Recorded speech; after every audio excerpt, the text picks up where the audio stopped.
क्या आप जासूस बनना चाहते हैं? इधर उधर की जासूसी बहुत कर लिया आपने, अब आप सरकार में जासूस बन सकते हैं। जी हाँ, आईबी की एक वैकेंसी निकली है जिसमें आप जासूसी करने का मौका मिलेगा। आइए देखते हैं इस नोटिफिकेशन में क्या क्या है बिना समय वेस्ट किए। ये होम मिनिस्ट्री के अंतर्गत आता है। ये हमारा वेबसाइट है, यहाँ पर आप विजिट कर सकते हैं। इसमें बहुत सारे लेटेस्ट वैकेंसी की लिस्ट भी है और बहुत कुछ है। तो पोस्ट कौन कौन सा है? पोस्ट है सिक्योरिटी असिस्टेंट एग्जीक्यूटिव का, मल्टीटास्किंग स्टाफ का यानी एमटीएस का भी है। आप जासूस भी बन सकते हैं और वहाँ क्लर्क भी बन सकते हैं। टोटल पोस्ट 1525 है ऑल इंडिया में और 150 है ऑल इंडिया में एमटीएस का। अप्लाइंग डेट 28 जनवरी से 17 फरवरी तक है। एज 27 साल से ज़्यादा नहीं होना चाहिए क्लोजिंग डेट के दिन यानी 17 फरवरी के दिन। और एमटीएस के लिए आपका 1825 है।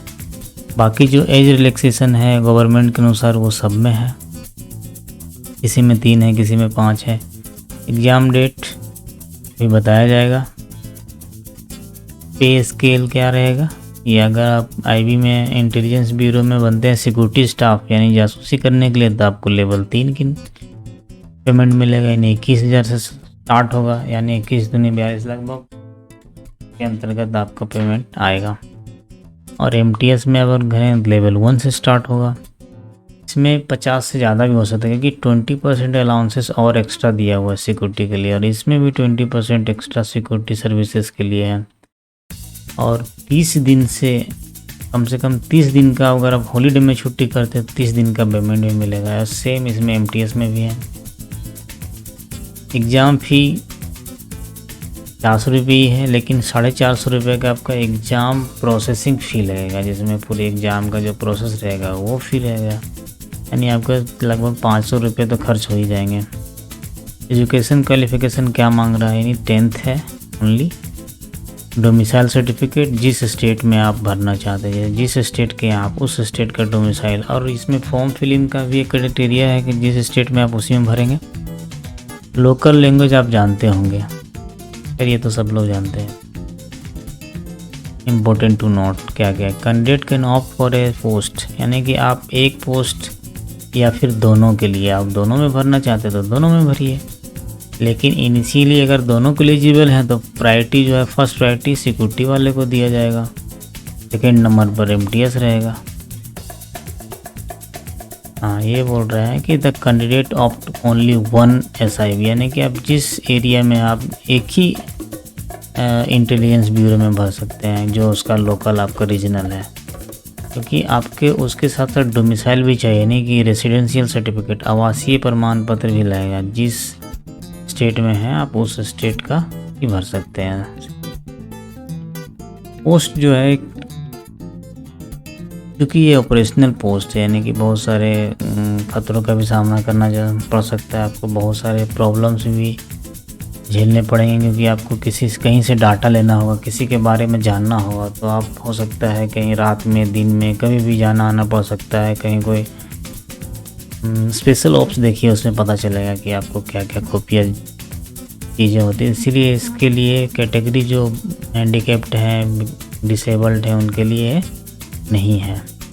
लेकिन एमटीएस के लिए अप्लाई कर सकते हो। एमटीएस में कोई दिक्कत नहीं, एमटीएस में छूट है, आप एमटीएस में अप्लाई कर सकते हैं। फाइनल रिजल्ट कब? आपका पहले से ही फाइनल रिजल्ट घोषित हो जाना चाहिए, यानी कि जब आप भर रहे हैं फॉर्म तो आपका रिजल्ट निकल जाना चाहिए, आउट होना चाहिए 17 फरवरी से पहले। ये पोस्ट जो रहेगा ये ट्रांसफ़र बेसिस रहेगा, यानी कि कहीं भी ट्रांसफ़र हो सकता है, ऑल इंडिया में कहीं भी ट्रांसफ़र हो सकता है। और जब टायर 1 का रिजल्ट होगा, टायर 1 टायर 2 हम देखेंगे कि कौन कौन से एग्ज़ाम हो रहा है। तो टायर 1 में जो सीट से 10 गुना ज़्यादा वैकेंसी को क्वालिफाई करेगा। फाइनल सिलेक्शन जो होगा, दोनों पोस्ट के लिए एक ही साथ मेरिट लिस्ट होगा, मेरिट लिस्ट निकलेंगे। और फाइनल सिलेक्शन कब होगा? सक्सेसफुल कंप्लीशन क्या क्या, कैरेक्टर भी अच्छा होना चाहिए उसका, इंसिडेंट वेरिफिकेशन होगा और मेडिकल होगा, तभी आपका फाइनल सिलेक्शन माना जाएगा। नहीं सिर्फ एग्ज़ाम देने से नहीं होगा, साथ साथ में कैरेक्टर बढ़िया होना चाहिए और मेडिकल फिट होना चाहिए। अगर कोई आप रॉन्ग इन्फॉर्मेशन देते हैं तो आप आराम से रिजेक्ट कर दिया जाएगा। अब एग्जामिनेशन का स्कीम क्या क्या होगा ये देखते हैं।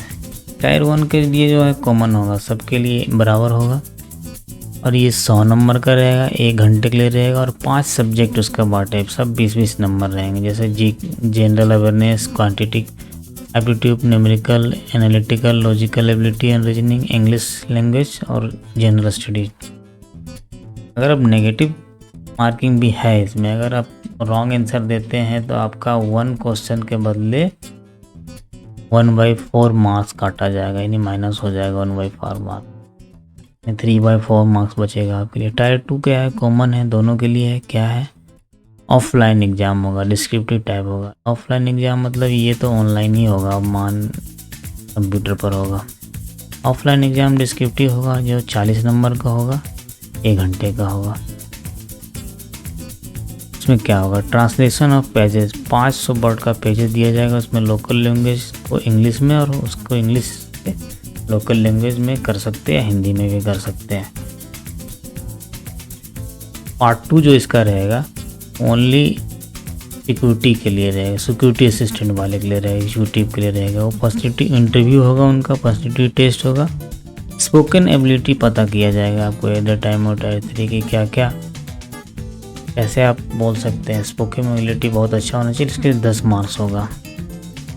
कब होगा ये, इंटरव्यू देते समय आपका ये 10 मार्क्स का एग्ज़ाम होगा।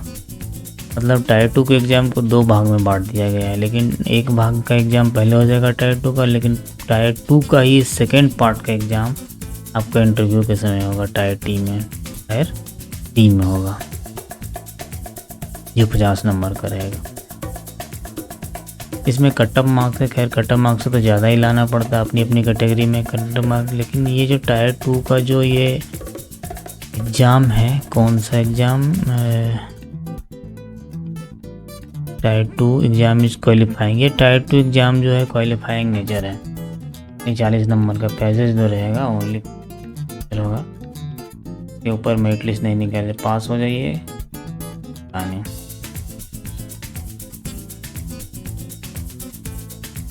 अब आपका डॉक्यूमेंट क्या क्या लगेगा, ये हम तो हर वीडियो में कवर करते हैं, इसे ब्रीफली मैं आपको यहाँ कवर कर रही। एजुकेशन सर्टिफिकेट जितने हैं 10, 12 degree, marksheet and provisional, original, ये सब चाहिए। फोटोग्राफ चाहिए 12 वीक के अंदर वाला, यानी 3 महीने के अंदर का फोटोग्राफ चाहिए। साइज़ 50 से 100 के भी होगा, सिग्नेचर होगा 50 से 100 के भी में। आधार कार्ड चाहिए, ड्राइविंग लाइसेंस चाहिए, पासपोर्ट अगर है तो ठीक है, college ID, pan card, reservation certificate, NOC, ये सब चाहिए। ज़्यादा जानकारी है तो आप इस साइट में विजिट कीजिए। ऑफिशियल लिंक यहाँ दिया गया है, आप यहाँ जा सकते। मिनिस्ट्री ऑफ होम अफेयर्स का वेबसाइट पर खोलेंगे। अगर वीडियो अच्छा लगा है तो लाइक कीजिए और सब्सक्राइब तो ज़रूर कीजिए। अगर आप नहीं फॉर्म भर रहे हैं तो कोई और फॉर्म भर रहा है तो उनको शेयर कीजिए। Thanks for watching.